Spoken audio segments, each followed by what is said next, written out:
हाँ, तो हमने चैप्टर एटम्स एंड मॉलिक्यूल्स पढ़ा था लास्ट चैप्टर में, मतलब स्टार्ट किया था, और उसमें हम क्या पढ़ रहे थे, मोल कॉन्सेप्ट पढ़ा था पहला टॉपिक।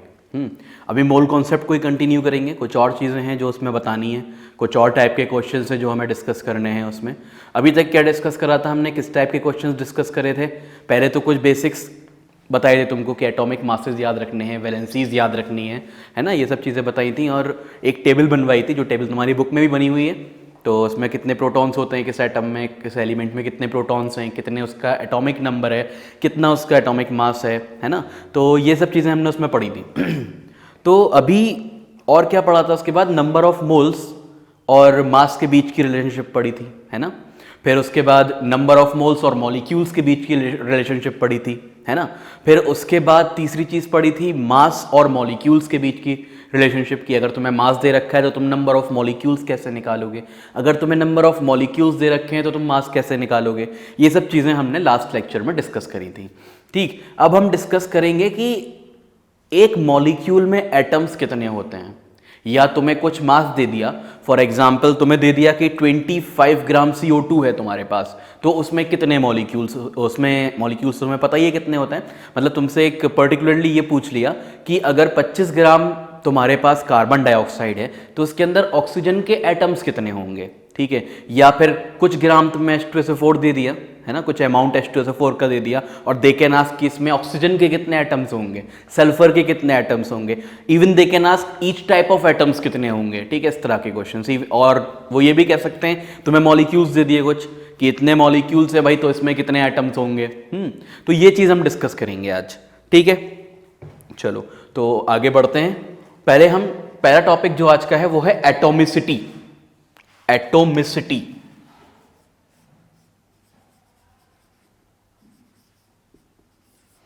क्या मतलब होगा एटॉमिसिटी का?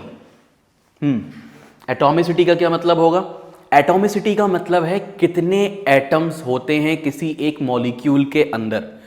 जैसे फॉर एग्जांपल O2 एक मॉलिक्यूल है ना, इसके अंदर कितने एटम्स होते हैं? अगर O2 का एक मॉलिक्यूल हो हमारे पास तो it will contain 2 atoms of oxygen, ठीक है। ऐसे ही अगर ओजोन है तो ओजोन के अंदर कितने एटम्स होंगे? 3 एटम होंगे ऑक्सीजन के, ठीक है। और H2SO4 है, उसमें टोटल कितने एटम्स होंगे, या कोई भी मॉलिक्यूल है उसमें कितने एटम्स होंगे, वो कहलाती है एटॉमिसिटी। मतलब एटॉमिसिटी क्या है? Number of atoms present in a molecule, ठीक है। तो we can write number of atoms, the number of atoms present in a molecule. एक मॉलिक्यूल में कितने एटम्स प्रेजेंट होते हैं ये डिफाइन करती है एटॉमिसिटी, ठीक है। ठीक है भाई, तो अब 2 टाइप के मॉलिक्यूल्स होते हैं, या ये कह लो कि हाँ 2 टाइप के मॉलिक्यूल्स होते हैं। कौन से 2 टाइप के मॉलिक्यूल्स होते हैं? एक वो मॉलिक्यूल्स जिनके अंदर सेम काइंड ऑफ एटम्स हो, हम वो कहते हैं कि molecules containing homo atoms. Homo atoms मतलब जिसमें सेम काइंड के एटम्स हो, ठीक है। तो we can write molecules containing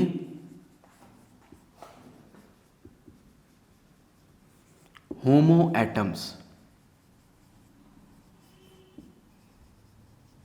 homo atoms मतलब same kind of atoms, we can write same kind of atoms,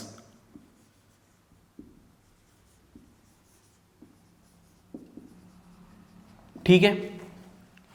तो मॉलिक्यूल्स जिसके अंदर होमो एटम्स होते हैं, मतलब same kind of atoms, for example we have O2, N2 और O3, P4, these all are molecules which contain same kind of atoms, जिसके अंदर एक ही तरह के एटम्स होते हैं, ये ऐसे मॉलिक्यूल्स हैं, ठीक है। तो O2 के अंदर सिर्फ ऑक्सीजन के एटम्स हैं, N2 के अंदर सिर्फ नाइट्रोजन के एटम्स हैं, ओजोन के अंदर सिर्फ ऑक्सीजन के एटम्स हैं, P4 फॉस्फोरस के अंदर सिर्फ फॉस्फोरस के एटम्स हैं, ठीक है। तो ये हमारा, अच्छा इसकी एटॉमिसिटी कितनी कितनी हो जाएगी? एटॉमिसिटी, तो ऑक्सीजन की एटॉमिसिटी 2, नाइट्रोजन की एटॉमिसिटी भी 2, ओजोन की एटॉमिसिटी 3, फॉस्फोरस की एटॉमिसिटी 4 एंड सल्फर एग्जिस्ट करता है एसिड की फॉर्म में, इसकी एटॉमिसिटी 8। ये क्वेश्चन आ चुका है, फॉस्फोरस वाला तो आ चुका है। विच of the following molecules is tetra atomic. ठीक है, देखो एक पहली बात तो ये सुनो यहां पे कि हम इसको डाई एटॉमिक लिख सकते हैं, ये डाई एटॉमिक हो गया बिकॉज इट हैज 2 एटम्स, इसके अंदर 2 एटम्स है इसलिए डाई एटॉमिक है। इसके अंदर 2 एटम्स हैं, ये भी डाई एटॉमिक है। ये ट्राई एटॉमिक होगा, ये टेट्रा एटॉमिक, ये ऑक्टा एटॉमिक। जो सल्फर है वो ऑक्टा एटॉमिक होगा because it has 8 atoms, 8 atoms हैं इसके अंदर, 8 है ना। तो क्वेश्चन क्या आया था, क्वेश्चन ये आया था which of the following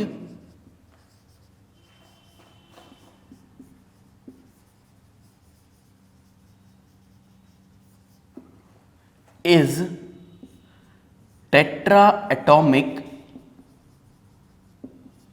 which of the following is tetraatomic। Options दिए थे काफी सारे, phosphorus molecule,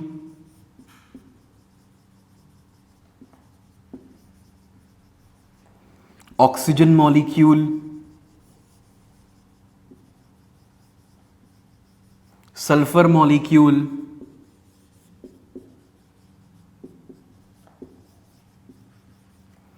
D option none ले लेते हैं, है ना। तो आंसर तो तुम्हें पता ही है, फॉस्फोरस मॉलिक्यूल। फॉस्फोरस का जो मॉलिक्यूल है वो टेट्रा एटॉमिक होता है। तो ये क्वेश्चन आ चुका है कि कौन सा टेट्रा एटॉमिक होता है। नाउ दे कैन आस्क कौन सा ऑक्टा एटॉमिक होता है, किसकी एटॉमिसिटी 8 होती है, इस तरह से भी पूछ सकते हैं वो। या फिर दे कैन आस्क कि सल्फर के मॉलिक्यूल की एटॉमिसिटी कितनी होती है। ठीक है, इसको देख लो, नोट कर लेना इसको, है ना। ठीक, तो ये नोट हो जाएगा। एटॉमिसिटी वाली बात मेरे ख्याल से क्लियर हो गई होगी। एटॉमिसिटी मतलब कितने एटम्स प्रेजेंट हैं किसी चीज़ के अंदर। ठीक है, पहली बात तो इस पे खुद पे क्वेश्चन बन सकता है। इसके बाद इसके आगे थोड़ा सा टफ क्वेश्चन और बन सकता है। कैसा क्वेश्चन बन सकता है, ये तो अभी होमो एटम्स की बात हो रही थी। अब ये यहाँ तक तो नोट कर लिया होगा। अब बात करेंगे हम मॉलिक्यूल्स कंटेनिंग हेट्रो एटम्स। ठीक है,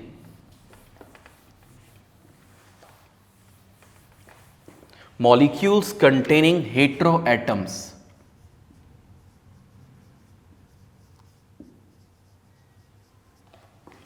हेट्रोएटम्स मतलब डिफरेंट काइंड ऑफ एटम्स। ठीक है, अलग अलग तरह के एटम्स।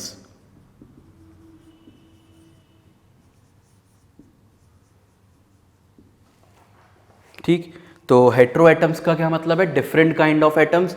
क्या एग्जाम्पल हो जाएगा इसका, H2SO4 एग्जाम्पल हो जाएगा, H3PO4 can be an example, H2O example हो जाएगा, CO2 हो जाएगा। हम देख रहे हैं इसके अंदर एक एक मॉलिक्यूल में अलग अलग तरह के एटम्स हैं। जैसे H2SO4 है, इसमें हाइड्रोजन का भी एटम है, सल्फर का भी एटम है, ऑक्सीजन का भी एटम है।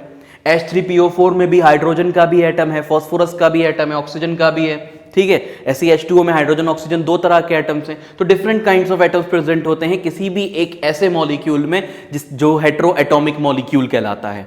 ठीक है, तो अगर हम इसकी एटॉमिसिटी देखें तो ये 4 5 और 2 7 हो जाएगी, 7 4 1 5 प्लस 2 7। ठीक है, 4 1 5 प्लस 3 8 हो जाएगी, ये 3 हो जाएगी, ये भी 3 हो जाएगी।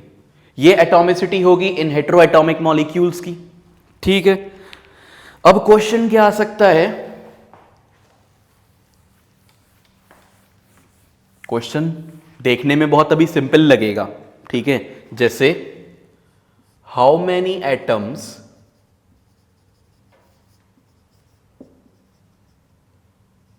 Of oxygen are there in sulphurous acid.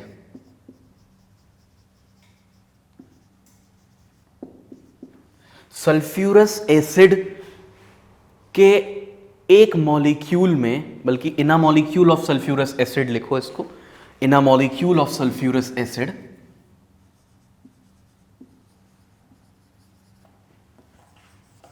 In a molecule of sulphurous acid कितने ऑक्सीजन एटम होंगे। ठीक है, एक मॉलिक्यूल में सल्फ्यूरस एसिड के कितने ऑक्सीजन एटम्स होंगे। हो सकता है तुम्हें फॉर्मूला दे, हो सकता है ना दे, तो कुछ एसिड्स के फॉर्मूलाज याद कर लेना, कॉमन से एसिड्स हैं ये, वैसे तो देंगे, इतना मुश्किल नहीं करेंगे वो, और अगर उन्होंने फॉर्मूला दे दिया तो फिर कुछ उसमें मुश्किल बचेगा भी नहीं। ठीक है, बस कंफ्यूजन ही तुम्हारे दिमाग में होगी जो कि मुश्किल पैदा कर सकती है, बाकी कुछ भी मुश्किल नहीं है। H2SO3, H2SO3 ये होता है सल्फ्यूरस एसिड का formula. It can be clearly seen कि यहां पे 3 एटम्स हैं ऑक्सीजन के, है ना, यहां पे 3 एटम दिख रहे हैं ऑक्सीजन के, तो आंसर हो जाएगा 3 एटम्स। 3 एटम हैं एक मॉलिक्यूल ऑफ सल्फ्यूरस एसिड में। ठीक, अब वो यहीं नहीं रुकेंगे, है ना, ऐसा तो नहीं है इतना आसान क्वेश्चन तुमसे पूछ लेंगे, तुमसे कहा भाई एक मॉलिक्यूल है, बता दो कितने ऑक्सीजन के एटम्स हैं उसके अंदर, और पता नहीं पूछ भी नहीं इतना आसान। बहुत आसान आसान क्वेश्चंस आते हैं, ठीक है, हमने देखे भी हैं कितने आसान आते हैं, 1-2 मैंने भी कराए थे। जैसे वो था 3.6 ग्राम ऑफ वाटर में कितने मोल्स होंगे, सिंपल सा फॉर्मूला था उसमें। ठीक है, तो इसके बाद थोड़ा सा कॉम्प्लिकेट करते हैं इन क्वेश्चंस को, हैं, तो ऐसे मैं रब कर देता हूं।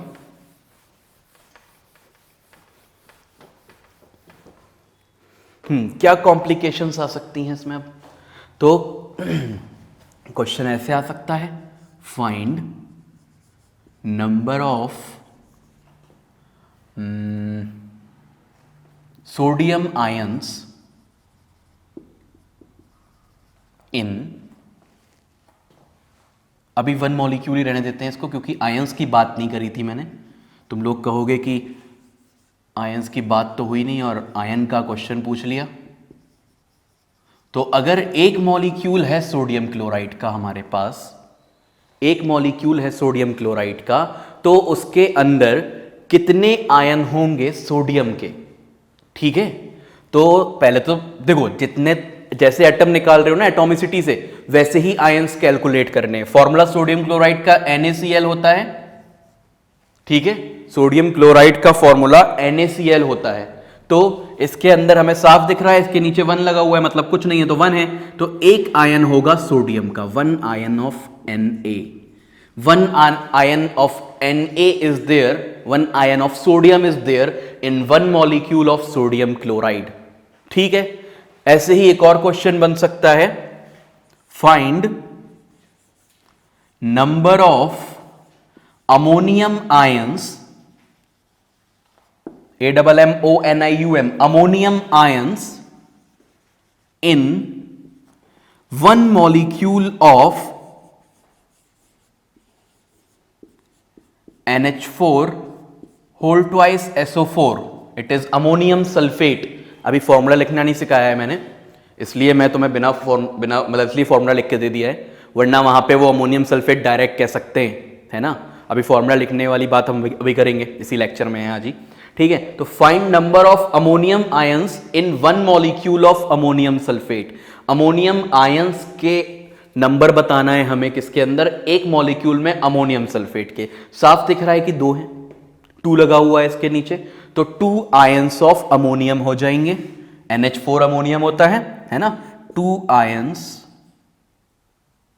ऑफ अमोनियम, NH4 प्लस कर सकते हो उसको, क्योंकि अमोनियम आयन +1 होता है इसका, जो इसके ऊपर चार्ज होता है अमोनियम आयन के ऊपर। तो इस तरह से वो तुमसे एटम्स भी पूछ सकते हैं और आयंस भी पूछ सकते हैं, एक मॉलिक्यूल देके कि इसके अंदर कितने एटम्स होंगे और कितने आयंस होंगे। ठीक है, तो फॉर्मूला पता होना चाहिए, जो कि हम सीखेंगे अभी। अगर फॉर्मूला दे रखा है उन्होंने, अभी तो हम ये बात कर रहे हैं, हम कर ही नहीं रहे कि वो कि सिर्फ नाम लिख के देंगे, अभी हम सिर्फ ये बात कर रहे हैं कि वो तुम्हें फॉर्मूला लिख के देंगे, है ना। तो NaCl अगर उन्होंने लिख के दिया तो उसके अंदर कितना आयन होंगे, 1 आयन होगा Na का। ठीक है, अगर NH4 लिख के दिया और पूछ रहे हैं how many ammonium ions are there, तो 2 अमोनियम आयंस होंगे इसके अंदर। ठीक है, यहां तक बात क्लियर है। आयंस की और एटम्स की बात क्लियर हो गई कि एक मॉलिक्यूल में कितने एटम होते हैं अगर एक मॉलिक्यूल की बात की जाए, और एक मॉलिक्यूल में कितने आयंस होते हैं, है ना। ये बात यहां पे क्लियर हो गई होगी कि सिर्फ तुम्हें फॉर्मूला याद होना चाहिए, या फॉर्मूला उन्होंने दिया हुआ है तो उसको देख के पता लगा सकते हो कि उसमें कितने आयंस हैं और कितने एटम्स हैं। कैसे पता लगा सकते हो, उसकी एटॉमिसिटी से। ठीक है, अब यहां पे देखो, यहां पे अमोनियम की एटॉमिसिटी 2 है इस मॉलिक्यूल में। ऐसे भी क्वेश्चन आ सकता है ठीक है, क्या क्वेश्चन आ सकता है? एटॉमिसिटी पे किस तरह क्वेश्चन आ सकता है? नंबर ऑफ एटम्स या एटॉमिसिटी, बात तो एक ही है ना। जैसे they can ask how many atoms of H hydrogen are there in phosphorous acid. Phosphorous acid का फॉर्मूला होता है H3PO3। फॉस्फोरस एसिड के मॉलिक्यूल में, के एक मॉलिक्यूल में, in a molecule of phosphorus acid, एक मॉलिक्यूल ऑफ फॉस्फोरस एसिड में कितने हाइड्रोजन के एटम्स होंगे, वो ये पूछ सकते हैं। तो कितने हाइड्रोजन एटम्स होंगे? 3। ठीक है, 3 दिख रहे हैं यहां पे। How many atoms? या फिर क्वेश्चन इस तरह भी बन सकता है, what is the atomicity of oxygen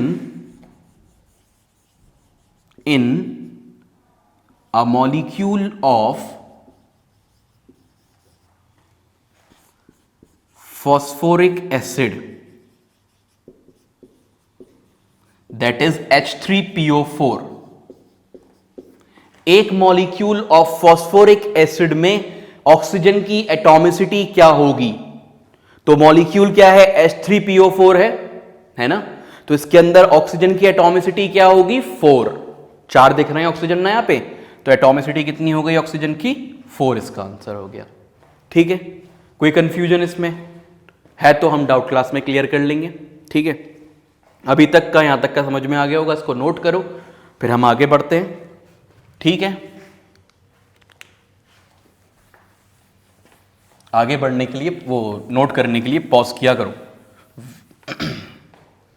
ठीक है, तो ये हो गया एटॉमिसिटी ऑक्सीजन की एक मॉलिक्यूल में फॉस्फोरिक एसिड के। एटॉमिसिटी तक बात क्लियर हो गई। अब क्वेश्चन को और कॉम्प्लिकेट किया जा सकता है। अभी तक कॉम्प्लिकेट नहीं करा था, मैं कुछ और एग्जांपल्स ले रहा था जो मुझे याद आ गए थे। अब थोड़ा सा और कॉम्प्लिकेट करते हैं इसको। क्वेश्चन को कैसे कॉम्प्लिकेट कर सकते हैं? What is the atomicity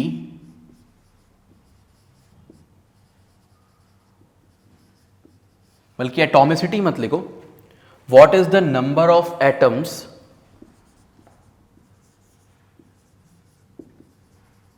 in 3.011 into 10 to the power 24 molecules of CO2। CO2 में कितने एटम्स होंगे? CO2 के इतने मॉलिक्यूल्स में कितने एटम्स होंगे? टोटल एटम्स पूछ रहा है वो। अब उन्होंने कोई पर्टिकुलरली नहीं कहा है कि ऑक्सीजन के कितने एटम्स होंगे या कार्बन के कितने एटम्स हो सकते हैं। दे हैव आस्क्ड कि टोटल कितने एटम्स होंगे इतने मॉलिक्यूल्स ऑफ कार्बन डाइऑक्साइड में।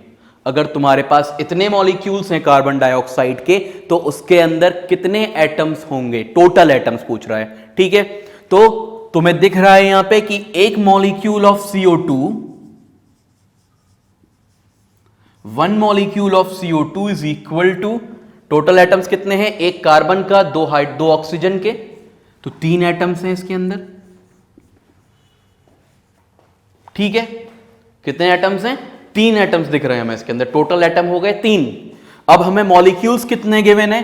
मॉलिक्यूल्स गिवन है ये 3.011 into 10 to the power 24 molecules of CO2 is equal to 3 into 3.011 into 10 to the power 24 atoms।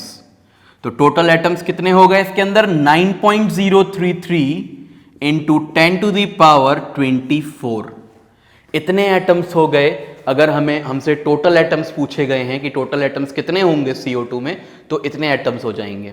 ठीक है, क्वेश्चन क्या था कि तुम्हारे पास 3.011 into 10 to the power 24 molecules थे CO2 के, और दे हैव आस्क्ड कि इसके अंदर टोटल एटम्स कितने हो सकते हैं। तो टोटल एटम्स कितने आ गए? हमने निकाला कि एक मॉलिक्यूल में 3 है, दिख रहा है साफ, एक कार्बन, 2 ऑक्सीजन। ठीक है, तो 3 एटम्स हैं इसके अंदर। तो इतने मॉलिक्यूल्स में कितने होंगे, इसको 3 से मल्टीप्लाई कर दिया तो 9.033 इंटू 10 टू द पावर 24 हो गया। ठीक है, कोई प्रॉब्लम ही नहीं होगी। ठीक है, एक और क्वेश्चन देख लेते हैं इस तरह का।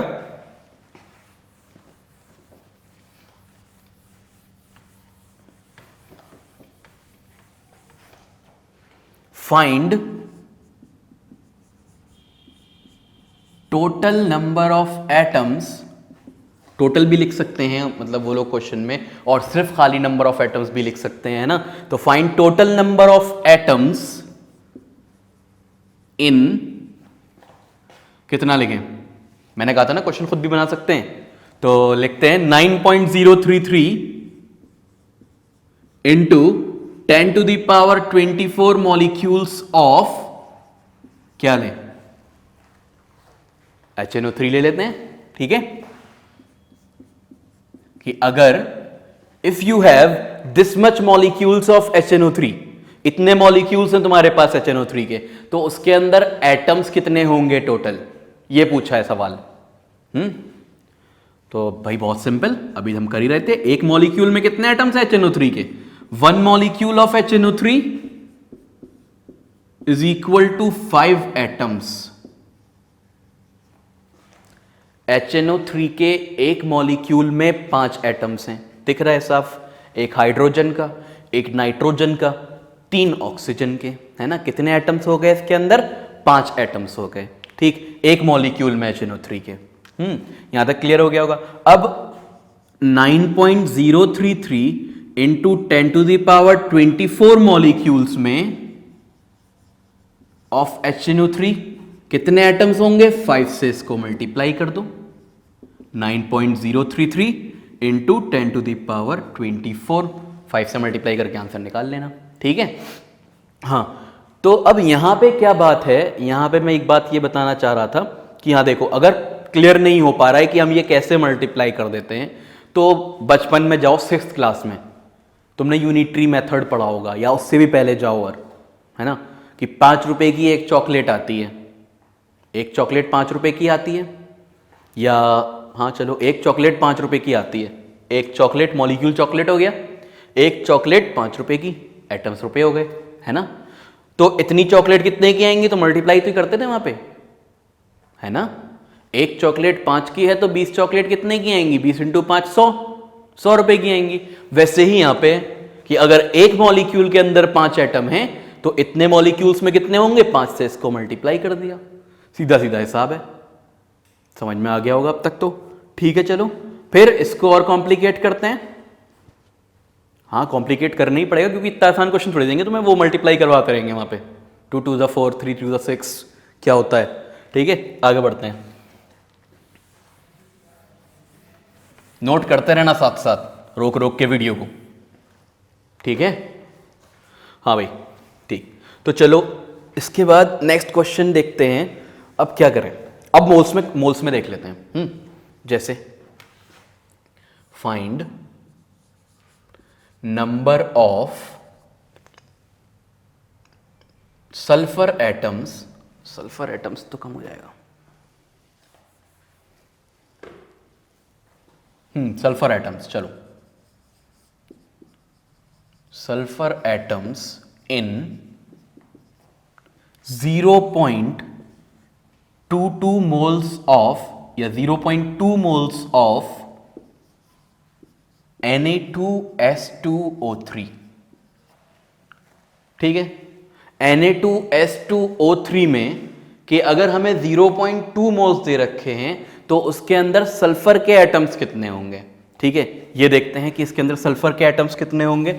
ठीक, पहली बात तो ये 1 मॉलिक्यूल में सल्फर के एटम्स कितने हैं, शुरुआत वहीं से करनी है जहां से चले थे। स्टार्टिंग में हम 1 मॉलिक्यूल के लिए निकाल रहे थे, तो यहां स्टार्ट वहीं से करना है हमको। तो 1 molecule is equal to 2 atoms of sulphur. एक मॉलिक्यूल में 2 एटम हैं सल्फर के। ठीक है, तो 1 मोल मॉलिक्यूल्स में कितने हो जाएंगे, 1 mole molecules is equal to 2 mole atoms of S. 2 mole atoms of S हो जाएंगे। ठीक है, 0.2 मोल मॉलिक्यूल्स में कितने हो जाएंगे, 2 into 0.2 mole atoms of S, है ना। क्या है, एक मॉलिक्यूल में 2 एटम है सल्फर के, ठीक। तो एक मोल मॉलिक्यूल्स में कितने हो जाएंगे, 2 मोल एटम्स हो जाएंगे, ठीक है। तो 0.2 मोल में कितने हो जाएंगे, 2 इंटू 0.2 मोल्स हो जाएंगे। तो यह आ जाएगा हमारा 0.4 मोल एटम्स ऑफ एस, ठीक है, ठीक है। तो इसको हम 0.4 को 4 में मल्टीप्लाई कर देते हैं 6.022 इंटू 10 टू दी पावर 23 से, ठीक है। क्योंकि मोल इक्वल होता है एवोगैड्रोस नंबर के, कल बताया था कि 1 mole is equal to Avogadro's number, है ना। तो मोल की जगह हम ये लिख सकते हैं मोल इतने एटम्स ऑफ सल्फर। तो जब इसको इससे मल्टीप्लाई करोगे तो तुम्हारा आंसर आएगा 2.4088, हाँ 2.4088 into 10 to the power 23 atoms of S. तो ये आंसर आ जाएगा। अगर तुम्हें मोल गिवन है किसी भी कंपाउंड के और तुमसे पूछा जा रहा है कि इसमें कितने एटम्स हैं, किसी भी एक पर्टिकुलर एलिमेंट के एटम्स कितने हैं, तो तुम इस तरह निकाल सकते हो, ठीक है। एक और क्वेश्चन देख लेते हैं इसके बाद, ठीक है।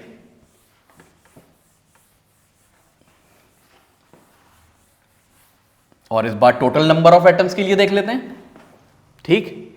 Find total number of atoms in 3 moles of CO2। CO2 अभी हमने किया था, तो H2O ले लेते हैं, ठीक है। H2O के 3 मोल्स में कितने एटम्स होंगे टोटल, ठीक। अगर हम 1 मॉलिक्यूल देखें H2O का, 1 मॉलिक्यूल ऑफ H2O, कितने एटम्स दिख रहे हैं इसके अंदर, 2 हाइड्रोजन के, 1 ऑक्सीजन का। टोटल एटम है इसके अंदर 3, टोटल 3 एटम्स हो गए।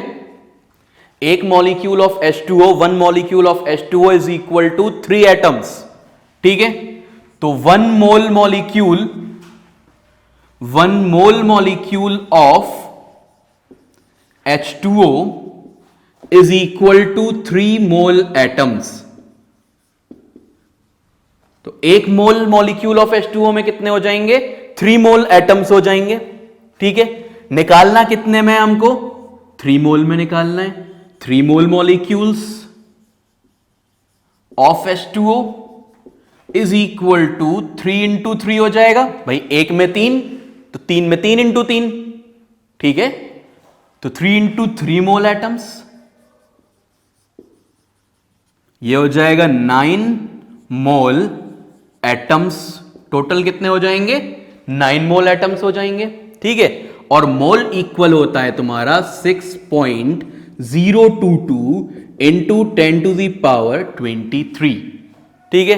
अब तुम इसे कैलकुलेट कर सकते हो आगे, इन दोनों को मल्टीप्लाई करना, तुम्हारा आंसर आ जाएगा कि 9 मोल एटम्स में, या sorry total number of atoms कितने होंगे, 3 मोल H2O में, तो इतने एटम्स होंगे, ठीक है।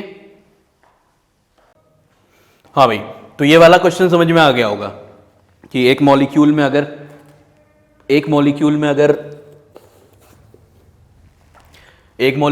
3 एटम्स हैं तो 3 मोल मॉलिक्यूल्स में कितने होंगे, ठीक है। यहाँ H2O है, ये H2O कर लेना, ठीक है। तो 3 mole of molecules of H2O is equal to 3 into 3 mole atoms of, ये समझ में आ गया होगा तुम लोगों के। तो ये मोल्स वाला पार्ट हमने पूरा कर ही लिया, ठीक। मोल देके ये बता दिया कि इसमें कितने एटम्स होंगे। अब थोड़ा सा और इसको वो कॉम्प्लिकेट कर सकते हैं, है ना। तो कॉम्प्लिकेट तो करते ही चले जाएंगे, ज़्यादा मुश्किल नहीं है। इसमें क्या था, मल्टीप्लाई तो ही करते चले जाना है। तो बस ऐसे ही उसमें भी थोड़ा बहुत मल्टीप्लाई डिवाइड और बढ़ जाएगा। कौन सा इंटीग्रेट और डिफ्रेंशिएट कर रहे हैं, है ना। चलो क्वेश्चन देखते हैं फिर थोड़ा सा और मुश्किल इससे। स्टेप बाय स्टेप ऐसे ही इजी क्वेश्चन से मुश्किल की तरफ बढ़ोगे तो पूरा अपने आप क्लियर हो जाएगा। मैं तुम्हें जहां लेके जा रहा हूं वो क्वेश्चन तुम्हारी बुक में दे रखा है एनसीईआरटी में, और वो डायरेक्ट दे रखा है, उससे पहले वहां कुछ नहीं बताया गया है, ठीक है। अब जो हम क्वेश्चन करने जा रहे हैं, सोचो उसका लेवल एनसीईआरटी है, एनसीईआरटी की एक्सरसाइजेज में वो क्वेश्चन प्रेजेंट है, उस टाइप का क्वेश्चन जो मैं अभी करने जा रहा हूँ, ठीक है। तो यहाँ पे और यहाँ पे क्या है, यहाँ तक ये सब चीज़ें तो वहाँ दे ही नहीं रखी हैं जो हमने अभी तक पढ़ी, जो मैं तुम्हें वहाँ से उठा के लेके आया अभी तक, ठीक। तो एनसीईआरटी का लेवल बहुत अच्छा है, एनसीईआरटी बहुत अच्छे से पढ़ना। अब ठीक है, आगे आते हैं। मैं जो क्वेश्चन की बात कर रहा था कि कौन सा क्वेश्चन है, देखते हैं भाई।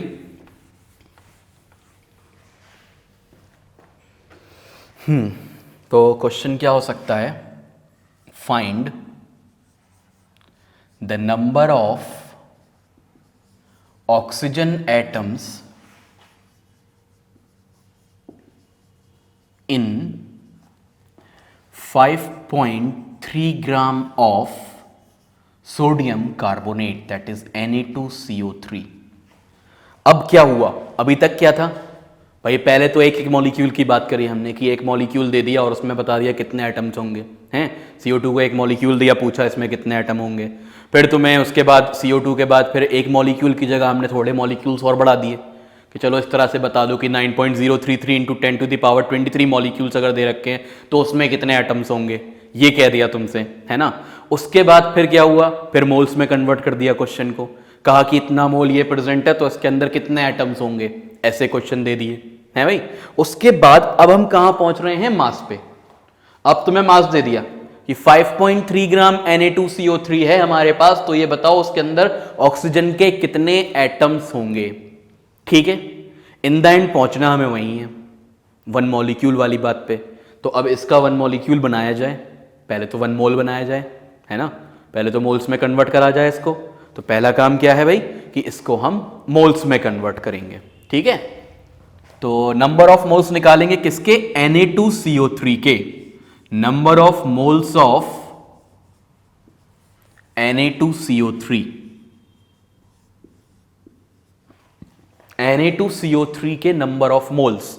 नंबर ऑफ मोल्स का फॉर्मूला लास्ट लेक्चर में बहुत बार यूज हुआ, क्या था, मास डिवाइडेड बाय मोलर मास, ठीक है। फिजिक्स के मुकाबले बहुत आसान है केमिस्ट्री, छोटे छोटे से फॉर्मूले होते हैं, डिवाइड करना है, मल्टीप्लाई करना है, सिर्फ यही है बस इसमें, ठीक है। Mass divided by molar mass,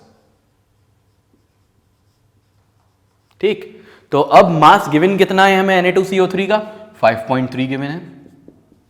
molar mass कितना होगा Na2CO3 का, कहीं आसपास साइड में कहीं लिख लेते हैं, Na2CO3, ठीक है। तो सोडियम का मास कितना होगा, 23 होता है, हमको मालूम है ना। 23 इंटू 2 प्लस 12 प्लस 16 इंटू 3, ये सब कैलकुलेट करोगे अगर, जो कि तुम्हारा काम है, कितना आ जाएगा ये, 106 ग्राम्स, है ना। मल्टीप्लाई डिवाइड तो कर ही सकते हो, तुम्हारा मल्टीप्लाई डिवाइड यहाँ मैं कर रहा हूँ, इसमें तो तुम कर ही सकते हो, कम से कम ऐड ही करना है सिर्फ, है। तो 106 ग्राम हो गया, मोलर मास से डिवाइड कर देंगे, मोलर मास हो गया ये, ठीक।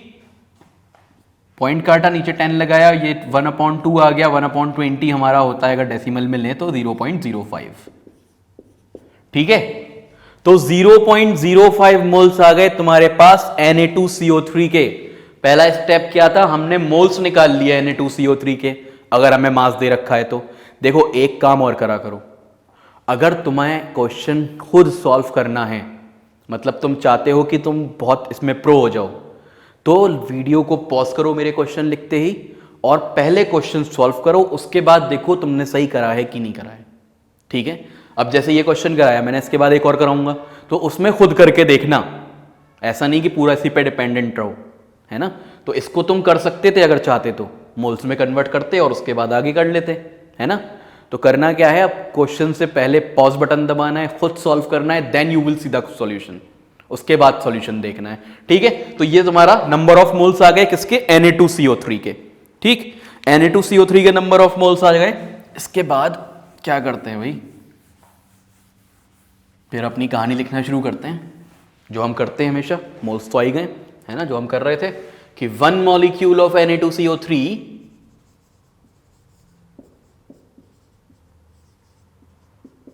कितने एटम्स होंगे, 1 मॉलिक्यूल ऑफ Na2CO3 में 3 एटम होंगे। किसके, जिसकी बात हो रही है ऑक्सीजन के, है ना। 3 एटम्स ऑफ O, ऑक्सीजन के 3 एटम्स होंगे इसके अंदर, है ना। अब दिख रहा है हमें, एक मॉलिक्यूल ऑफ Na2CO3, O के नीचे 3 लगा इसलिए 3 एटम्स होंगे। फिर 1 मोल मॉलिक्यूल्स में आ जाते हैं, 1 मोल मॉलिक्यूल्स ऑफ Na2CO3, ये इक्वल हो जाएगा 3 मोल एटम्स ऑफ O। ठीक है, इतना हो जाएगा 3 मोल एटम्स ऑफ O। ठीक, 3 मोल एटम्स हो जाएंगे O के। इसके बाद 1 मोल तो 1 मोल में निकाल लिया, फिर 1 मोल के बाद मोल्स हमारे कितने 0.05 हैं, तो 0.05 मोल्स में कितना होगा 0.05 mole molecules of Na2CO3 is equal to 3 into 0.05 mole atoms of O। Oxygen के इतने एटम्स होंगे, 3 5 15 होता है, 0.15 mole atoms of O, 0.15 into 6.022 into 10 to the power 23 atoms of O। Mole की जगह पे Avogadro's number 6.022 into 10 to the power 23। ठीक, कितना आ जाएगा ये 1.5 का तो मैंने तुम्हें सॉल्यूशन भी बता दिया है ना, कितना आता है 9.033 इंटू 10 टू द पावर 23 आता है, 1.5 का भी 0.15 है तो एक पावर कम कर दो 10 टू द पावर 22 हो जाएगा। इतने एटम्स आ गए ऑक्सीजन के भाई, एटम्स ऑफ O। तो शुरू में जो क्वेश्चन इतना मुश्किल लग रहा था वो खत्म हो गया। अब क्या दिया था इन्होंने 5.3 ग्राम Na2CO3 दे रखा था और पूछा था कितने इसके अंदर एटम्स होंगे ऑक्सीजन के, ये तो पूछा था है ना, कितने एटम्स होंगे इसके अंदर ऑक्सीजन के, ये पूछा था। तो हमने पहले तो नंबर ऑफ मोल्स ही निकाल लिए क्योंकि नंबर ऑफ मोल्स वाले काम हम कर चुके हैं, है ना। इसके बाद फिर हमने वही अपना जो पुराना लिखते हैं 1 मॉलिक्यूल में इतना होता है तो 1 मोल में इतना होता है, तो जितने मोल दे रखे हैं फिर उसके लिए लिखते हैं, फिर तो कैलकुलेशन कर लेते हैं बस, है ना। और मोल की जगह पे 6.022 into 10 to the power 23 put कर देते हैं, हमारा आंसर आ जाता है। ठीक, तो इस तरह से ये तुम्हें निकालना है। और अब जो एनसीईआरटी के क्वेश्चन की मैं बात कर रहा था, क्या है एनसीईआरटी का क्वेश्चन? क्वेश्चन है एनसीईआरटी का ये देखो। अच्छा, ये तो बात समझ में आएगी है कि आयंस और एटम्स एक ही बात एक ही तरीके से कैलकुलेट करना है, बात एक ना हो तो अलग है, एटम्स अलग चीज होती है, आयंस अलग चीज होती है, लेकिन यहां पे जो कैलकुलेशंस चल रही हैं वो एटम्स और आयंस की सेम तरीके से चल रही हैं, है ना। तो अब बात करते हैं हम तुम्हारे एनसीईआरटी के लास्ट सेकंड क्वेश्चन की, जो एक्सरसाइज का 3rd चैप्टर का लास्ट सेकंड क्वेश्चन है, that is find number of aluminium ions in 0.051 grams of aluminium oxide।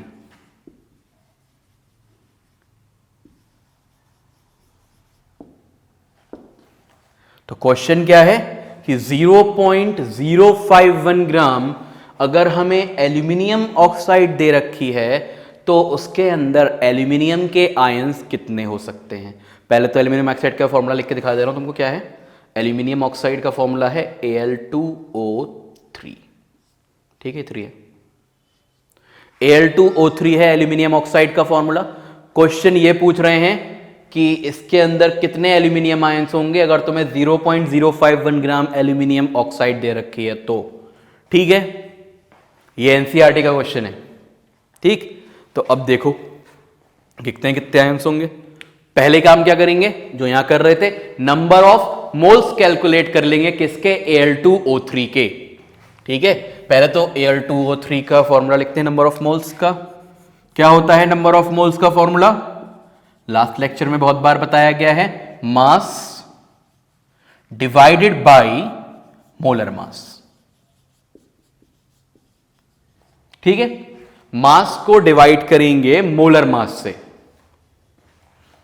तो मास कितना दिया हुआ है 0.051 डिवाइडेड बाय मोलर मास, जो कि हमें फाइंड करना पड़ता है हमेशा। Al2O3 कितना होगा इसका मोलर मास? एल्यूमिनियम का मास कितना होता है 27, और दो हैं एल्यूमिनियम के आयंस इसमें, तो 27 इंटू 2 प्लस 16 इंटू 3, ये कैलकुलेट करके आएगा 102। 102 आ गया, हम यहां पुट कर देंगे इसको, यहां पुट कर दिया हमने। Number of moles is equal to mass upon molar mass, 0.051 upon 102। यहां से कट करा, नीचे 1000 लगाया, ठीक है। 51 टू जा 102 होता है, और तुम्हें मिल जाएगा यहां से 1 डिवाइडेड बाई 2000, ठीक है। यहां तक बात क्लियर है। पहले नंबर ऑफ मोल्स निकाल लिए किसके, एल्यूमिनियम ऑक्साइड के। फिर इसके बाद क्या करेंगे, अब एल्यूमिनियम ऑक्साइड के मोल्स निकालने के बाद फिर वही अपनी कहानी शुरू जो पिछले क्वेश्चन में किया था।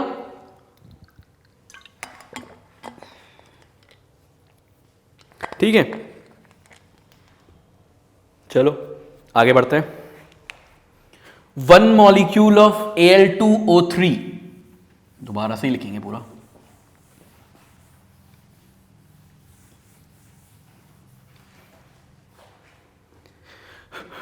Al2O3 के 1 मॉलिक्यूल में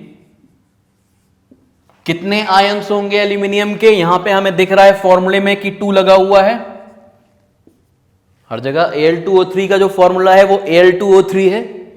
Al2O3 में कितने आयंस होंगे एल्यूमिनियम के? 2 ions of aluminium. 1 molecule of Al2O3 is equal to 2 ions of aluminium, or we can say 1 molecule of Al2O3 contain 2 ions of aluminium, है ना। 2 आयंस होंगे एल्यूमिनियम के इसके अंदर। अब 1 मोल मॉलिक्यूल्स की बात करें अगर, 1 mole molecules of Al2O3 is equal to 2 moles ions of Al, ठीक है। तो 1 मोल मॉलिक्यूल्स ऑफ Al2O3 में 2 मोल आयंस होंगे एल्यूमिनियम के। अब मोल्स कितने हैं हमारे पास? 1/2000 है। 1/2000 mole molecules of Al2O3 is equal to 2 into 1/2000 mole ions of Al, ठीक है। 1 मोल मॉलिक्यूल्स में अगर 2 मोल आयंस हैं तो 1/2000 मोल मॉलिक्यूल्स में कितने होंगे? 2 इंटू 1/2000, ठीक। तो इसको जब तुम इससे डिवाइड करोगे या काटोगे तो ये आ जाएगा 1/1000 मोल आयंस ऑफ Al। एल्यूमिनियम के 1/1000 मोल होंगे फिर, ठीक। मोल की जगह हम एवोगैड्रोस नंबर लिख सकते हैं 6.022 इंटू 10⁻23 आयंस ऑफ Al, तो विच विल गिव यू, ये 1000 है यानी कि 10⁻3 हो जाएगा। ये 10⁻23 है, 10⁻23 में से 10⁻3 माइनस कर दो, 10⁻20 बचेगा, है ना। मतलब इसको मैं 10⁻3 लिख सकता हूं, ऊपर 23 है, 23 माइनस 3 10⁻20, 6.022 इंटू 10⁻20 हो जाएगा ये, है ना, आयंस ऑफ एल्यूमिनियम, ठीक है। तो इतने आयंस होंगे एल्यूमिनियम के 0.051 ग्राम ऑफ एल्यूमिनियम ऑक्साइड में, ठीक है। यहां तक क्लियर हो गया होगा, कोई प्रॉब्लम नहीं होगी। कुछ पूछना होगा तो तुम लोग पूछ सकते हो आगे बाद में, डाउट क्लास जब होगी, है ना। इसको नोट कर लो, ठीक। तो नोट तो कर ही लोगे, अब आगे बढ़ते हैं।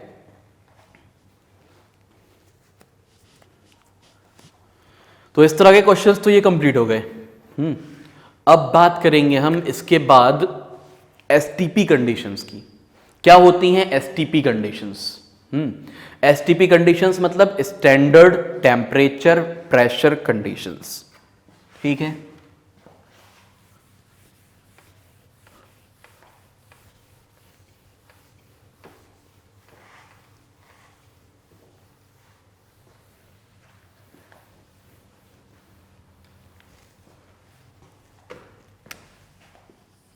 STP conditions.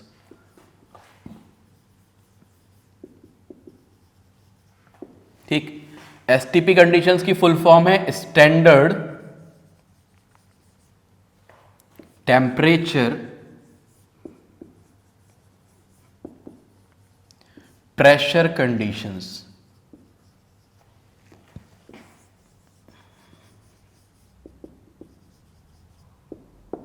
ठीक है, स्टैंडर्ड टेम्परेचर प्रेशर कंडीशंस, ये होती हैं एसटीपी कंडीशंस। अब ये कंडीशंस होती क्या हैं? ठीक है, यहां लिखा है स्टैंडर्ड टेम्परेचर एंड प्रेशर, तो कुछ स्टैंडर्ड टेम्परेचर होता होगा, कुछ स्टैंडर्ड प्रेशर होता होगा, है ना। तो देखते हैं स्टैंडर्ड टेम्परेचर कितना होता है। टेम्परेचर इक्वल होता है 0 डिग्री सेल्सियस के। जो स्टैंडर्ड टेम्परेचर माना गया है वो कितना माना गया है? 0 degree Celsius, which is equal to 273.15 kelvin, जो कि 273.15 केल्विन के इक्वल है। ठीक है, और प्रेशर कितना माना गया है? प्रेशर माना गया है 180 m, जिसको हम 1 एटमॉस्फेयर भी बोलते हैं। ठीक है, प्रेशर कितना माना गया है? 180 m, जिसको हम 1 एटमॉस्फेयर भी बोलते हैं। और 1 एटमॉस्फेयर जो है वो इक्वल होता है 760 मिलीमीटर ऑफ मरकरी। एक यूनिट mmHg होता है प्रेशर का। ठीक है, तो 180 m इक्वल होता है 760 mmHg के। ठीक है, which is also equal to 0.987 bar. 180 m अगर हम बार में कन्वर्ट करें प्रेशर को, 0.987 हो जाएगा। ठीक, इसके बाद और भी यूनिट्स होते हैं प्रेशर के। तुमने जो यूनिट पढ़ा है प्रेशर का वो तो पास्कल ही पढ़ा है। अब 180 m को पास्कल में भी कन्वर्ट होना चाहिए, है ना।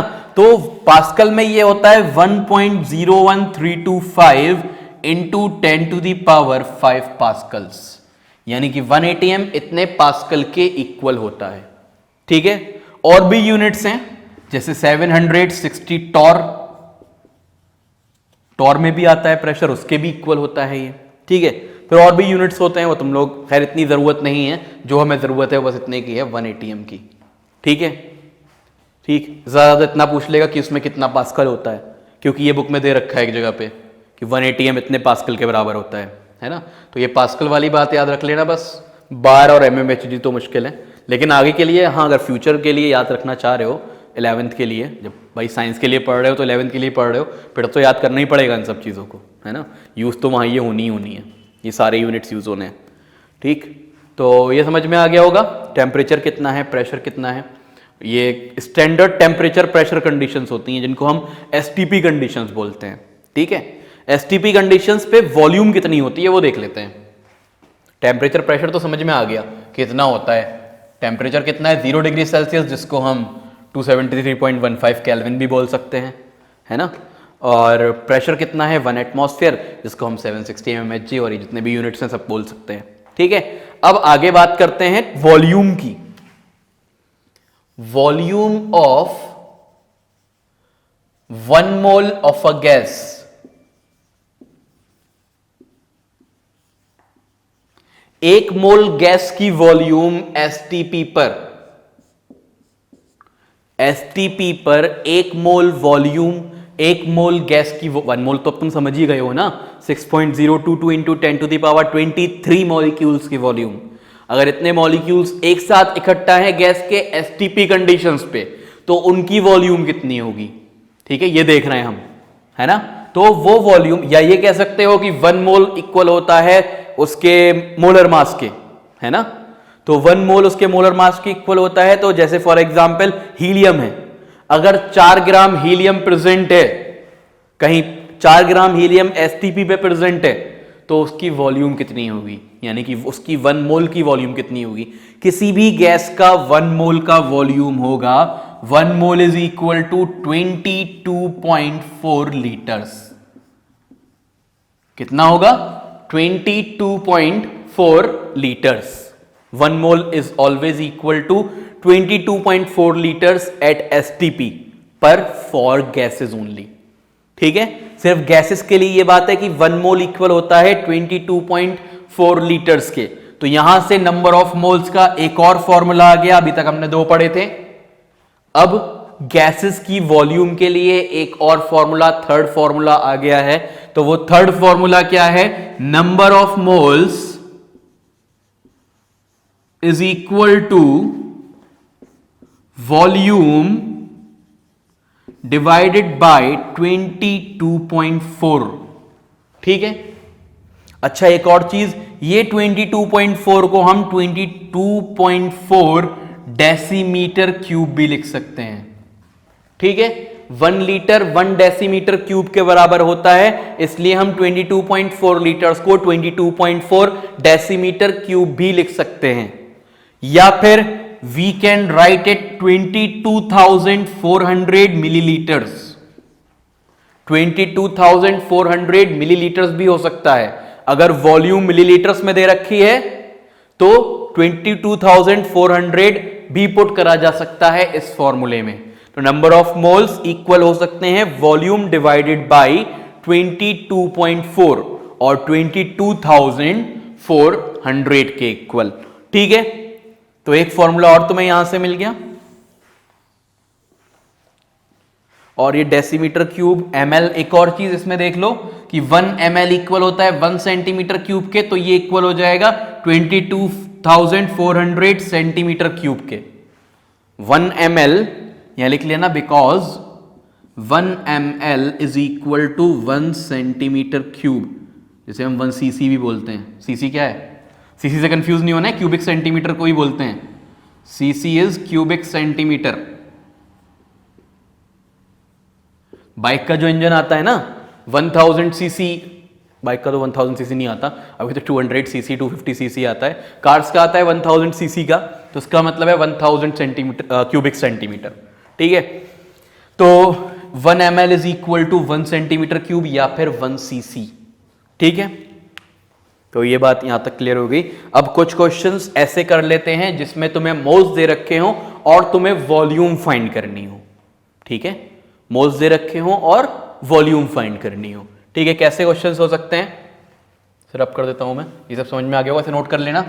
नोट इधर का तो कर ही लिया होगा ना, उधर का भी कर लो अब नोट, फिर आगे बढ़ रहे हैं।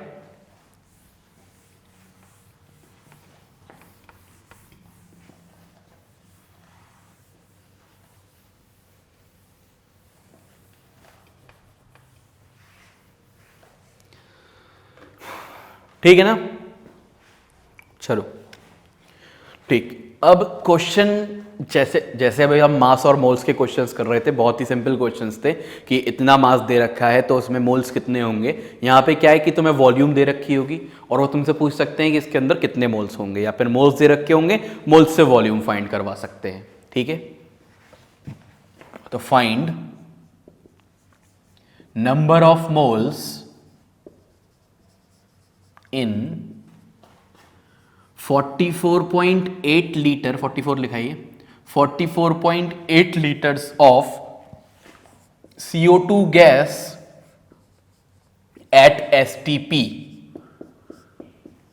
STP पर 44.8 लीटर CO2 गैस के कितने मोल्स प्रेजेंट होंगे? ठीक है, तो number of moles is equal to volume divided by 22.4। वहां बताया जा चुका है ये, तो ये हो जाएगा 44.8 डिवाइडेड बाय 22.4 और नंबर ऑफ मोल्स आ जाएंगे 2। तो अगर STP की वॉल्यूम, बहुत सिंपल चीज है इसलिए तुमको बताई जा रही है ये, ठीक है, वरना NCERT में 9th की तो नहीं है, लेकिन इस पे क्वेश्चन आ सकता है। ठीक, कभी कभी ऐसा होता है कि थोड़ा सा आगे निकल जाते हैं वो लोग, बहुत कभी कभी होता है। ठीक है, केमिस्ट्री में तो बहुत ही कम होता है, ज़्यादातर क्वेश्चन NCERT के रहते हैं, लेकिन फिर भी थोड़ा थोड़ा आगे का पढ़ लेना चाहिए।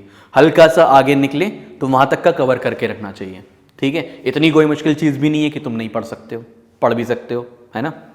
तो क्या करना है, वॉल्यूम को डिवाइड ही तो करना है, डिवाइड मल्टीप्लाई कर रहे हो इतनी देर से, ये तो कर ही सकते हो, है ना। तो 44.8 को हम डिवाइड कर देंगे 22.4 से, तो ये कितना हो जाएगा, 2 मोल्स आ जाएंगे इसके अंदर। और क्वेश्चंस देख लेते हैं। ये तो हो ही गया, यहां से इसको मिटा देते हैं।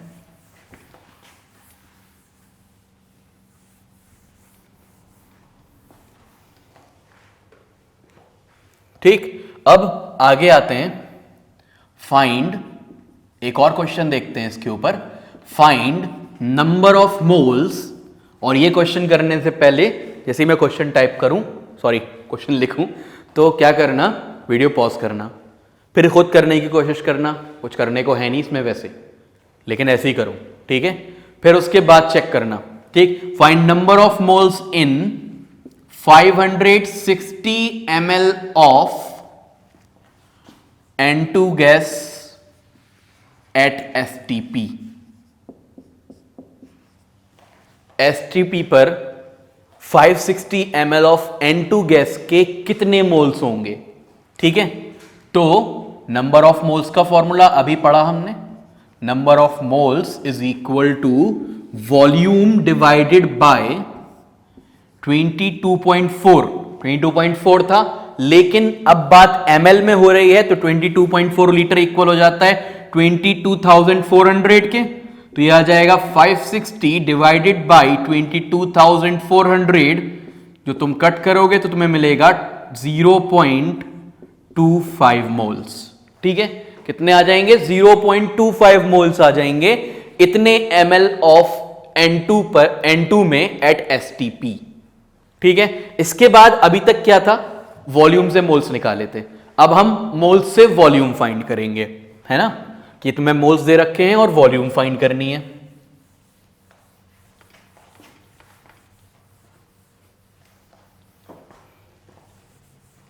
तो क्वेश्चन क्या बन सकता है, find the volume of O2 gas at STP of 3 moles O2 gas, ठीक है। क्वेश्चन बन सकता है find the volume of 3 moles O2 gas at STP। तो नंबर ऑफ मोल्स का फॉर्मूला लगाओगे, number of moles is equal to volume divided by 22.4। Number of moles की जगह 3 पुट करोगे, वॉल्यूम डिवाइडेड बाय 22.4, तो यहां से जब इसको मल्टीप्लाई करोगे तो ये आ जाएगा volume is equal to 67.2 litres. तो अब क्या था, मोल्स गिवन थे और उसमें वॉल्यूम पूछी थी, ठीक है। तो मोल्स में वॉल्यूम हमने ये बता दी, ठीक है। तो ये क्वेश्चन हो गया हमारा, जिसमें नंबर ऑफ मोल्स दे रखे थे और वॉल्यूम फाइंड करनी थी। एक और क्वेश्चन देख लेते हैं ऐसे ही।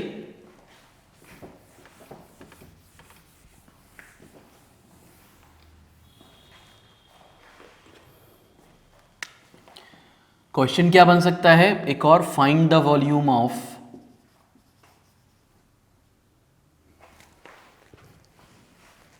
Find the volume of 0.05 moles of helium gas at STP, ठीक है। तो क्या है कि 0.05 मोल्स तुम्हें दे रखे हैं हीलियम गैस के STP पर, तो अब इसमें वॉल्यूम कैलकुलेट करवा रहे हैं तुमसे। सेम वही formula, number of moles is equal to volume divided by 22.4 या 22,400 भी लिख सकते हो, क्योंकि काफी छोटी गिनती है वो। 0.05 is equal to volume divided by 22,400, ठीक है। तो ये कितना हो जाएगा, यहां से वॉल्यूम तुम कैलकुलेट कर लेना, इसको मल्टीप्लाई करके 5 × 224, ये 1120 मिलीलीटर्स हो जाएगी, ठीक है। या फिर 1.12 लीटर भी हो सकती है, ठीक है। 1120 ml। तो अभी हमने क्या पढ़ा, यहां पे सिर्फ एक फॉर्मूला लगाया है ना, नंबर ऑफ मोल्स से, नंबर ऑफ मोल्स दे रखे थे उससे वॉल्यूम फाइंड करी, और वॉल्यूम दे रखी थी उससे नंबर ऑफ मोल्स फाइंड करे हैं। अब जैसे हम लास्ट लेक्चर में कर रहे थे, मास और मॉलिक्यूल्स को रिलेट कर रहे थे, फिर मॉलिक्यूल्स और मास को रिलेट कर रहे थे, है ना। मास से मॉलिक्यूल्स निकाल रहे थे, मॉलिक्यूल्स से मास निकाल रहे थे, है ना। तो अब यहाँ पे भी ऐसे ही करेंगे, वॉल्यूम से मास निकालेंगे, मास से वॉल्यूम निकालेंगे, या फिर वॉल्यूम से नंबर ऑफ मॉलिक्यूल्स निकालेंगे, नंबर ऑफ मॉलिक्यूल्स से वॉल्यूम निकालेंगे। ठीक है, तो दोनों तरह के क्वेश्चंस देख लेते हैं। और अब तो कोई प्रॉब्लम भी नहीं होगी, सब करा हुआ है तुम्हारा, तो अब इजीली समझ में आता चला जाएगा, है ना। चलो देखते हैं, इसको रब कर देता हूं मैं। तो अब अभी हम क्वेश्चन करने जा रहे हैं मास टू वॉल्यूम और वॉल्यूम टू मास। ठीक है, मास से वॉल्यूम निकालनी है और वॉल्यूम से मास निकालना है। ठीक है, तो देखते हैं। तो क्वेश्चन क्या है, find the volume of find the volume of 8 gram of oxygen gas at STP। STP पे 8 ग्राम ऑक्सीजन गैस में कितना वॉल्यूम होगा। ठीक है, तो मास टू वॉल्यूम रिलेशनशिप है ये। तो यहां हम क्या करेंगे, अब तुम्हारे पास 3 फॉर्मूले हैं। ठीक है, एक वॉल्यूम का भी बढ़ गया है। तो क्या करोगे, पहले यहां तुम्हें मास दे रखा है, मास से वॉल्यूम में जाना है तो डायरेक्ट तो जा नहीं सकते, पहले मास से मोल्स निकाल लेते हैं, है ना। Number of moles is equal to mass divided by molar mass. ठीक है, mass divided by molar mass. तो अभी तुम्हें मास कितना दे रखा है, 8 दे रखा है। O2 gas, oxygen gas is O2। Oxygen gas क्या होती है, O2 होती है। तो इसका मोलर मास कितना हो जाएगा, O2 का 16 into 2 is equal to 32 grams. तो हम यहां लिख लेंगे 8/32, 8 1 जा 8, 8 4 जा 32, कितना आ गया 0.25। कितने मोल्स आ गए, 0.25 मोल्स आ गए इसके अंदर। ठीक है, 0.25। अब आगे बढ़ते हैं। दूसरा, अभी तो हमने क्या करा, मास से मोल्स निकाल लिए।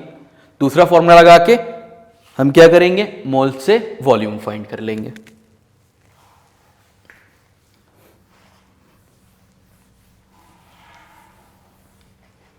ठीक है, दूसरा फॉर्मूला क्या है, number of moles is equal to volume divided by 22.4। ठीक है, मोल्स कितने आए हैं, 0.25 आए हैं, is equal to volume divided by 22.4। यहां से वॉल्यूम कितनी आ जाएगी, 22.4 इंटू 0.25, 5.6 लीटर्स। कितनी वॉल्यूम आ गई, 5.6 लीटर्स। ठीक है, तो इस तरह से हम इसको सॉल्व कर सकते हैं कि हमें मास दे रखा हो और हमें वॉल्यूम फाइंड करनी हो। तो हम क्या करेंगे, मास को पहले मोल्स में कन्वर्ट करेंगे, देन हम मोल्स को वॉल्यूम में कन्वर्ट कर लेंगे थर्ड फॉर्मूले से। तो first and third formula use हुआ है यहाँ पे। First formula was number of moles is equal to mass upon molar mass. ठीक है ना, ठीक। तो ये क्वेश्चन समझ में आ गया, इसको नोट कर लिया होगा, देख लो एक बार। ठीक है, अब आगे बढ़ते हैं नेक्स्ट क्वेश्चन पे। अभी हमने मास टू वॉल्यूम करा था, वॉल्यूम टू मास कर लेते हैं एक। ठीक है, वॉल्यूम से मास में। तो ये एक और क्वेश्चन कर लेते हैं इस तरह का, बल्कि फाइंड द वॉल्यूम ऑफ, किसका वॉल्यूम फाइंड करें, वॉल्यूम फाइंड करते हैं हम 11 ग्राम, बल्कि 2.2 gram of CO2 at STP। 2.2 gram CO2 present है STP पे, तो उसमें कितना मास होगा। ठीक है, सॉरी, मास तो दे रखा है, कितना वॉल्यूम होगा। अगर 2.2 ग्राम हमें CO2 दे रखी है तो उसके अंदर वॉल्यूम कितना होगा, ये कैलकुलेट करना है। करो सॉल्व। ठीक, ट्राई कर लिया, ठीक है, देखते हैं सही आया तुम्हारा आंसर कि नहीं। पहले नंबर ऑफ मोल्स फाइंड कर लेंगे। Number of moles of CO2 is equal to mass divided by molar mass. तो ये हो जाएगा 2.2 डिवाइडेड बाय CO2 दे रखा है ना, CO2 इज 12 प्लस 16 इंटू 2, ये आ गया 44 ग्राम्स। तो ये 44 हो जाएगा, ये आ गया 1/20, it is equal to 0.05। Number of moles कितने आ गए? 0.05 आ गए number of moles, mass upon molar mass करके। फिर सेम फॉर्मूला लगाएंगे यहां पे, ये वाला 0.05 पुट कर देंगे, वॉल्यूम तो हमेशा सेम रहती है, सबसे अच्छा तो हमारा फायदा यही है इसका। ठीक, अब 22.4 इंटू 0.05, इसका आंसर आ जाएगा 1.12 लीटर्स। ठीक है, तो कितना आंसर आ गया इसका? 1.12 लीटर्स। ठीक, एक और क्वेश्चन हो गया, ये मास दिया हुआ था और उससे हमें वॉल्यूम फाइंड करनी थी। कोई प्रॉब्लम नहीं होगी इसमें, समझ में आ गया होगा ये, है ना। अब क्या करेंगे, मास दे रखा था, वॉल्यूम फाइंड करी थी, अब वॉल्यूम दे रखी होगी और मास फाइंड करना होगा। देखो कैसे क्वेश्चन आ सकता है इस पे।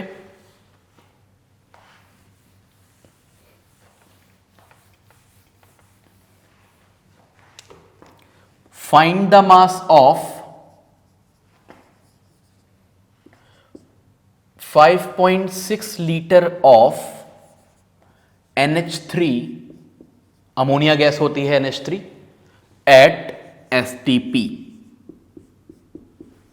STP पे 5.6 लीटर तुमको अमोनिया गैस दे रखी है, तो उसके अंदर मास कितना होगा?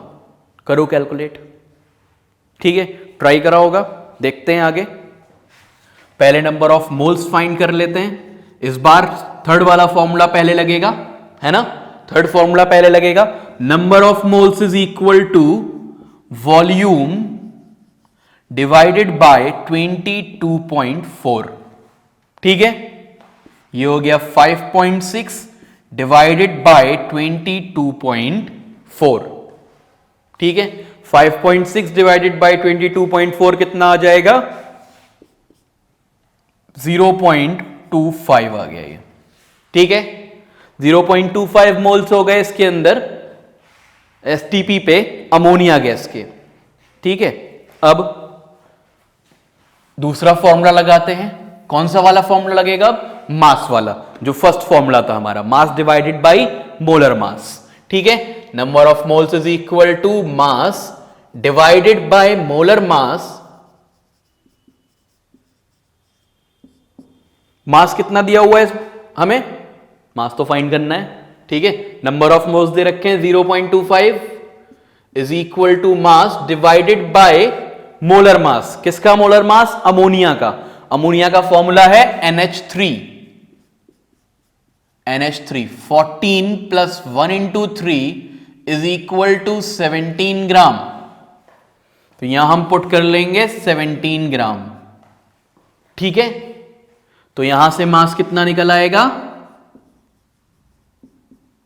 8.25 ग्राम्स। ठीक है, 8.25 नहीं आएगा, सॉरी 4.25 आएगा। ठीक है, कितना आ जाएगा? 4.25 ग्राम अमोनिया गैस प्रेजेंट होगी अगर 5.6 लीटर है STP पर तो।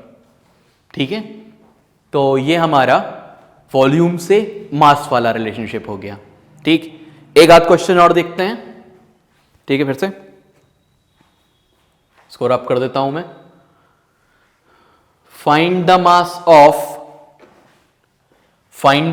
ऑफ कितने का? 11 पॉइंट या बल्कि 4.48 litre of NO2 gas at STP। तो नाइट्रोजन डाइऑक्साइड गैस दे रखी है 4.48 लीटर्स।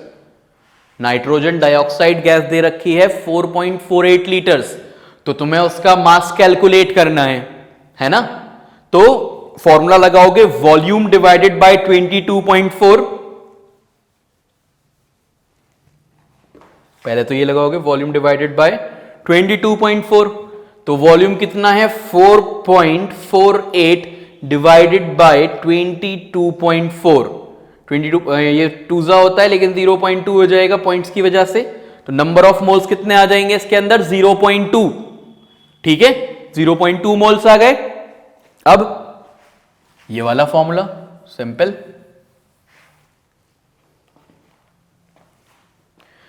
मोल्स दे रखे हैं 0.2 और मोलर मास NO2 का कितना होगा, NO2 14 प्लस 16 इंटू 2, 32 प्लस 14 कितना हो गया 46, तो 46 आ गया। मास इक्वल हो गया 9.2 ग्राम्स।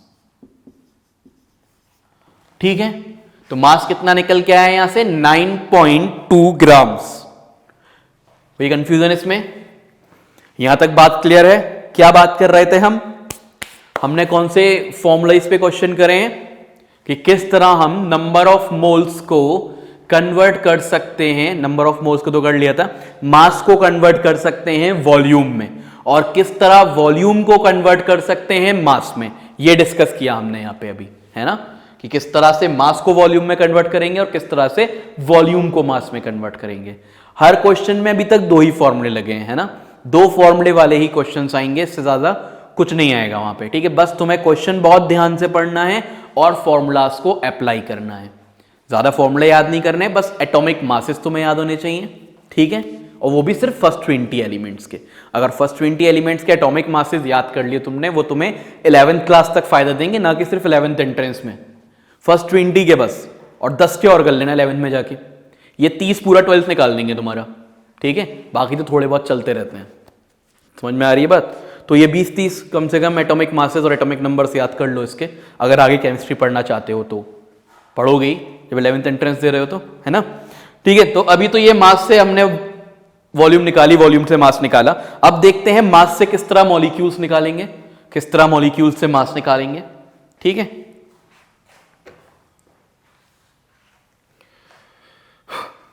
तो उसके बाद हेडिंग डालूं molecules to volume and volume to molecules. ठीक है, मॉलिक्यूल्स टू वॉल्यूम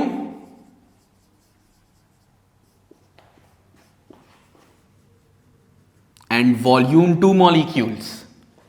मॉलिक्यूल्स दे रखे हो तो उससे वॉल्यूम फाइंड करना, और वॉल्यूम दे रखी हो तो उससे मॉलिक्यूल्स फाइंड करना। ठीक ना? ठीक है, चलो क्वेश्चन बनाते हैं इसके ऊपर। क्या क्वेश्चन बन सकता है कि calculate the volume of 3.011 into 10 to the power 23 molecules of, कौन सी गैस लें? कार्बन मोनोऑक्साइड ले लेते हैं, कोई बची हुई है बस, बाकी सब तो हमने यूज कर ही ली। CO gas, carbon monoxide. ठीक है, एट STP लिखना बहुत जरूरी है, STP लिखाएगा तभी तो STP वाली कंडीशंस लगा सकते हो, वरना थोड़ी लगा सकते हो। ठीक है, बिना STP कंडीशंस क्या होती हैं? बिना STP की 24 लीटर होता है। ठीक है, लेकिन वो अभी हम उससे डिस्कस नहीं कर रहे हैं, बिना STP वाली को। ठीक है, तो 24 लीटर होता है 1 मोल के अंदर उसके, नॉर्मल कंडीशंस पे। वहाँ टेम्परेचर 25 डिग्री सेल्सियस हो जाता है, या 0 था, वहाँ 25 हो जाता है, और वो 24 लीटर्स के इक्वल होता है। ठीक है, खैर इतना नहीं पूछेंगे, इतना आगे नहीं जाएंगे, वो STP तक पहुँच सकते हैं, है ना। तो अब देखो, यहाँ तुम्हें मॉलिक्यूल्स दे रखे हैं CO गैस के, इतने मॉलिक्यूल्स हैं, you have to calculate the volume. Volume कैसे कैलकुलेट करोगे इसकी? ठीक है भाई, देखते हैं वॉल्यूम कैसे कैलकुलेट करेंगे। तो पहले तो नंबर ऑफ मोल्स फाइंड कर लो। Number of moles is equal to, कौन सा फॉर्मूला लगाओगे इसमें? सेकंड वाला, मॉलिक्यूल्स वाला जो था, बहुत देर से लगा भी नहीं है ना।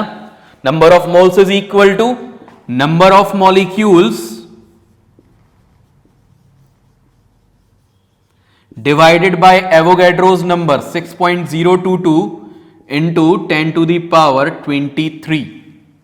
ठीक है, 6.022 into 10 to the power 23 number of molecules upon this.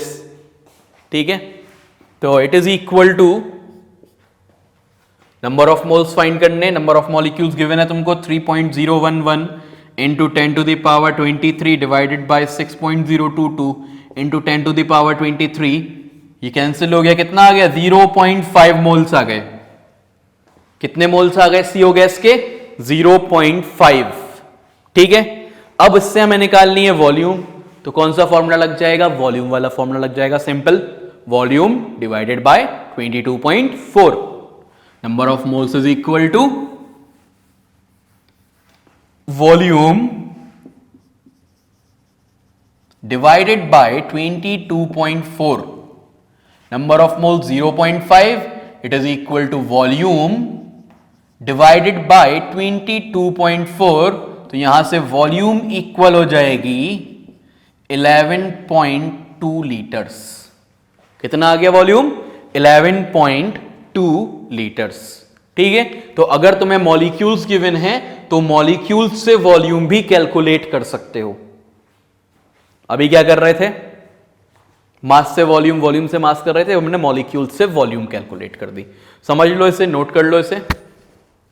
ठीक है, फिर देखते हैं नेक्स्ट क्वेश्चन, एक और क्वेश्चन कर लेते हैं इसके ऊपर। क्वेश्चन तो जितने करो उतना अच्छा है, यहां भी करोगे, मैं तुम्हें शीट दूंगा, उसमें भी क्वेश्चंस हैं, और जो शीट वाले क्वेश्चंस हैं उनको भी डिस्कस कर लेंगे चैप्टर खत्म होने के बाद, है ना। ठीक है, देखते हैं एक और क्वेश्चन देखते हैं। Calculate the volume of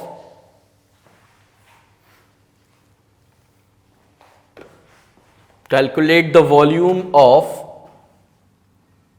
1.506 into 10 to the power 24 molecules of NH3। Ammonia gas के इतने मॉलिक्यूल्स हैं तुम्हारे पास, तो उसके अंदर कितना वॉल्यूम होगा। ठीक है, तो number of moles is equal to, पहले सेम फॉर्मूला लगाएंगे, number of molecules upon Avogadro's number. ठीक है, तो यहां पे हम ये वैल्यू पुट कर लेंगे जो हमें दे रखी है, 1.506 into 10 to the power 24 divided by 6.022 into 10 to the power 23। यहां से ये 10 आ गया और ये 0.25, तो 0.25 बताया था मैंने तुम्हें, इसका कैलकुलेशन जो बताया था उस दिन, कितना आ जाएगा ये 2.5। तो यहां पे हम क्या पुट कर लेंगे, सब चीज बिल्कुल सेम रहेगी, बस ये 2.5 हो जाएगा, और 2.5 होके 2.5 के बाद इसको तुम कैलकुलेट कर लेना, 22.4 इंटू 2.5, ये तुम्हारा वॉल्यूम आ जाएगा यहां से। ठीक है, तो नंबर ऑफ मॉलिक्यूल्स गिवन थे अभी, और तुम्हें वॉल्यूम कैलकुलेट करना था, नंबर ऑफ मॉलिक्यूल्स से वॉल्यूम कैलकुलेट कर लिया। अब वॉल्यूम गिवन हो सकता है और नंबर ऑफ मॉलिक्यूल्स कैलकुलेट करने को कह सकते हैं, है ना। तो देख लेते हैं, वो क्वेश्चंस भी देख लेते हैं जिसमें वॉल्यूम गिवन हो और नंबर ऑफ मॉलिक्यूल्स कैलकुलेट करने हो। ठीक है, देखते हैं, वॉल्यूम 2 मॉलिक्यूल्स वाले क्वेश्चन देख लेते हैं।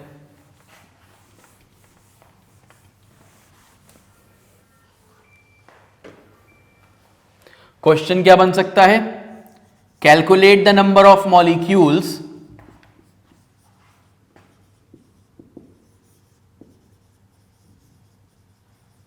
in 5.6 litre of N2 gas.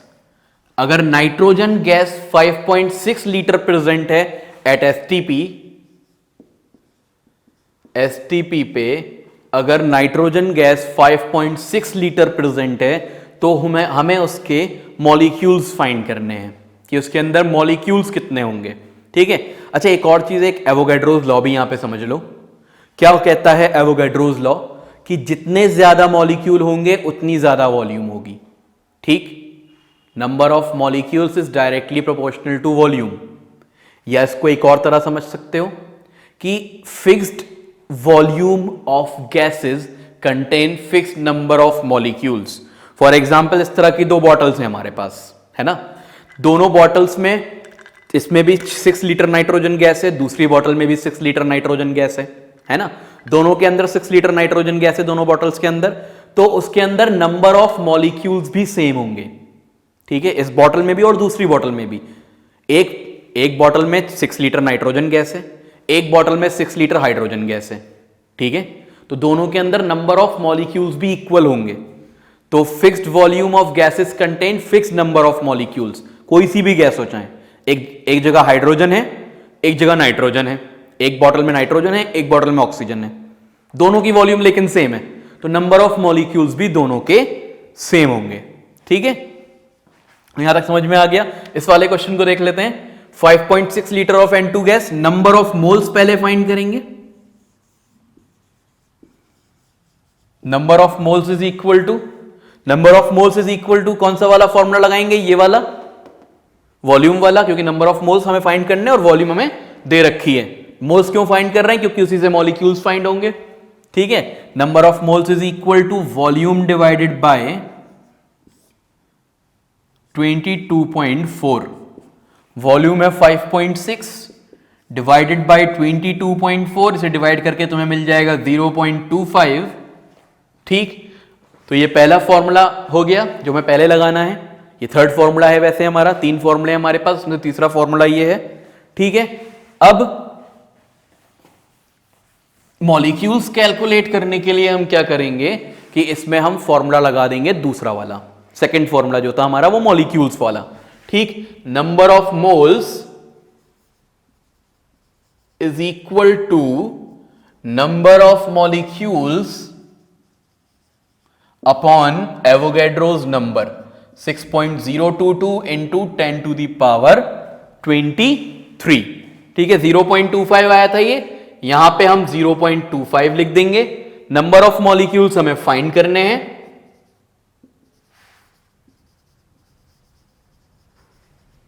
Upon 6.022 into 10 to the power 23।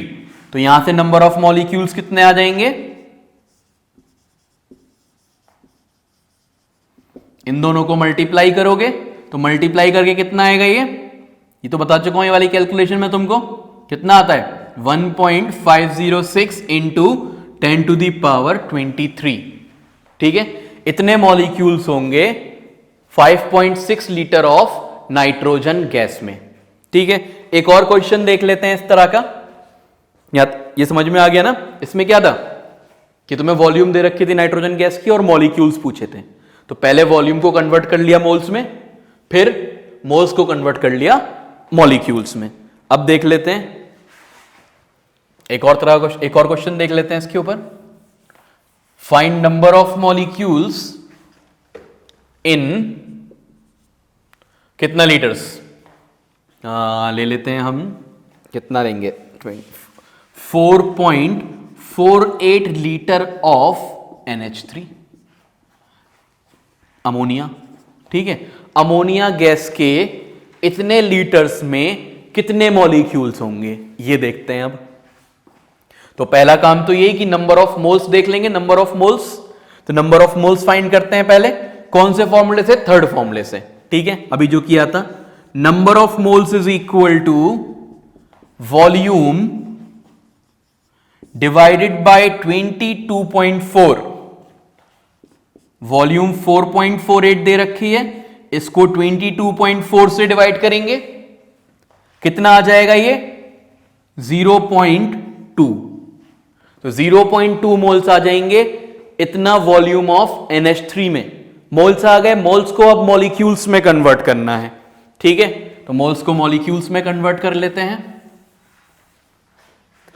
Number of molecules upon Avogadro's number, moles हमारे पास है 0.2 which is equal to number of molecules upon 6.022 into 10 to the power 23। तो number of molecules यहां से कितने हो जाएंगे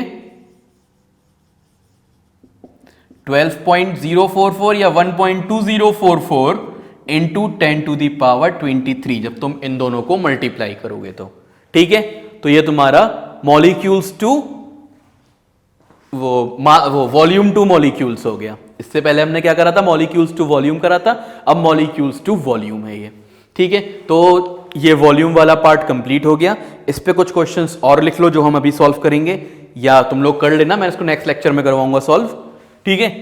तो कुछ क्वेश्चंस और लिख लेते हैं यहाँ पे, क्योंकि देखो ऐसा है, अभी तो हमें पता था कि कौन सा फॉर्मूला लगाना है कौन सा नहीं लगाना है।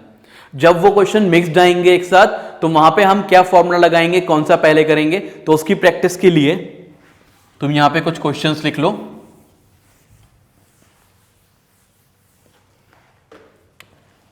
क्वेश्चन क्या क्या हो सकते हैं, फाइंड नंबर ऑफ मोल्स इन 5.6 या फिर 560 मिलीलीटर्स ऑफ N2, ठीक है। 560 मिलीलीटर्स ऑफ N2 में कितने मोल्स होंगे, क्वेश्चन ये हो सकता है। क्वेश्चन ये हो सकता है, find the volume of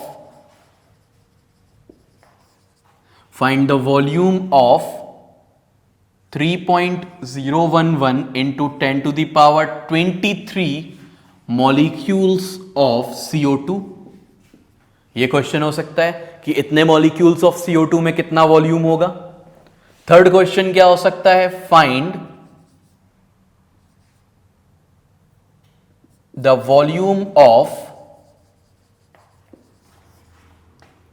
0.25 moles of carbon monoxide. ये क्वेश्चन हो सकता है कि 0.25 मोल्स में कितना वॉल्यूम होगा। या फिर क्वेश्चन क्या हो सकता है, find the mass of 11.2 litre of NH3। ये क्वेश्चन हो सकता है कि तुम्हें वॉल्यूम दे दिया और तुमसे मास कैलकुलेट करवाया। और फिर एक क्वेश्चन और देख लेते हैं, find the volume of 4.4 gram of CO2। ये क्वेश्चंस तुम अभी सॉल्व करके देखो, ठीक है। नहीं आएंगे तो मैंने नेक्स्ट लेक्चर में सॉल्व करवाता हूं, ठीक है।